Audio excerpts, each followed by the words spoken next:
So where were we? Yeah, me and Sean Porter. Yeah, Sean Porter, yeah. Yeah, I remember him, Rasheed Warren, like, you know, the new generation of champions right now. I've definitely come up with them. 08. Yeah. 04, 05 for me. Rasheed Warren actually gave me my first national title medal. So I've come around a lot of champions, and even like Lamont Peterson coming up behind them tonight was bittersweet. Like, that just kind of broke my heart because I look up to him. He's in my gym. I train with him, and before my WBC fight, he gave me some encouraging words, and I really took that to heart when I did go fight. He said, "How far?" I asked him, I was like, "How far are you willing to go to win?" And he was like, "However far I have to go."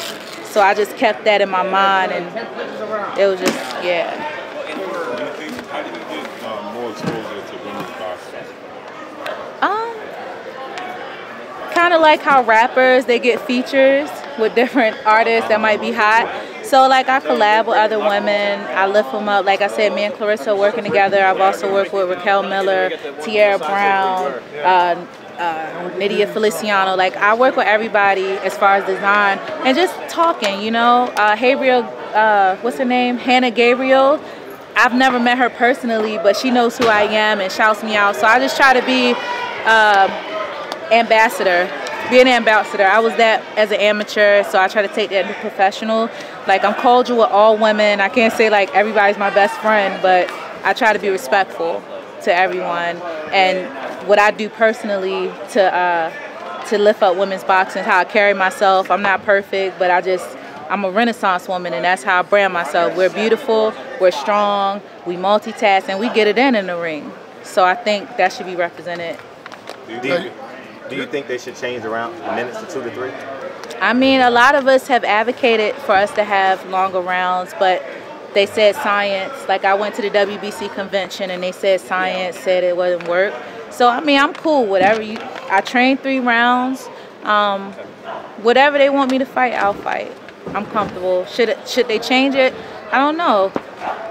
It would be nice to be equal, but if you're not changing the paycheck. The reason why I asked is because we was having a debate in our community in the LDBC about should Carissa Shield be on the pound-for-pound list, and I actually asked her in January, and one of the biggest concerns were girls, young ladies and women only fight 2 minutes around or box 2 minutes around. I mean, that's the same. That's like saying Serena Williams shouldn't be labeled as one of the greatest athletes and one of the greatest tennis players in the world because she only do 3 sets and men do 5. I mean, we're still in there taking punches. If you're throwing punches from the round start to the end for 3 minutes straight, yeah. But it's Lomachenko only fights 2 minutes of his 3-minute rounds if you pay attention. You know what I'm saying?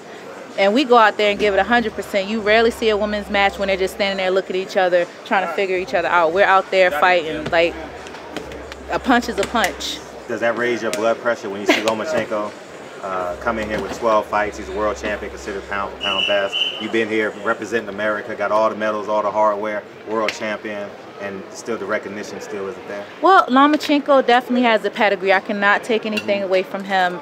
You know, for me, I respect anybody. You have some phenomenons that come through who might not have that amateur pedigree and just kill it in the pros. But for me, I like to see what you did in the past, what prepared you to get to these positions as a professional.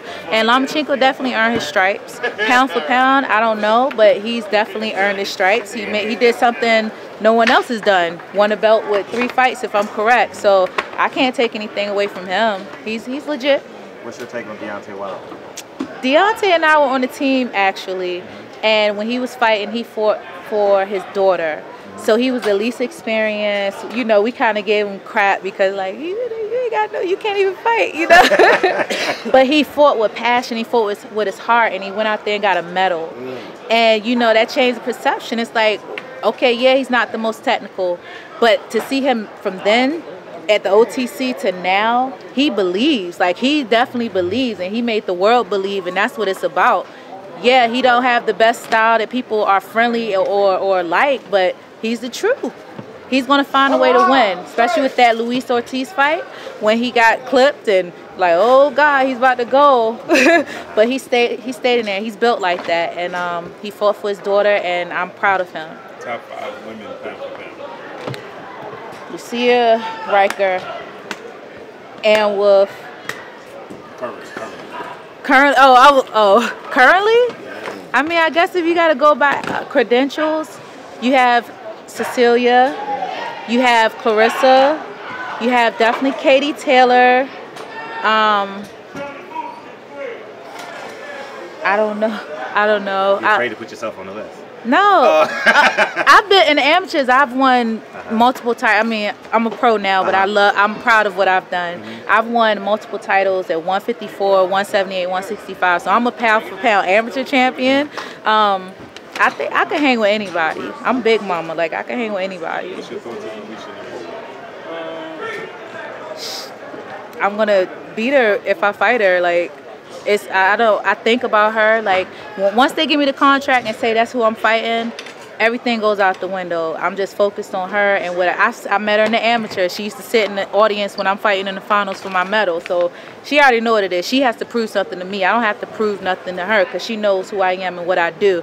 And I'll tell you, professionals is really different to me because it's like a lot of smoke and mirrors. But for me, I'm coming with the truth, whether people like it or not. Win, lose, or draw, I'm still going to be that chick. So Next fight is when? hopefully May 2019. Has Lou DiBella, has Lou DiBella reached out? Because I know she's promoted by Lou DiBella. Yeah, we talk. Me and Lou talk.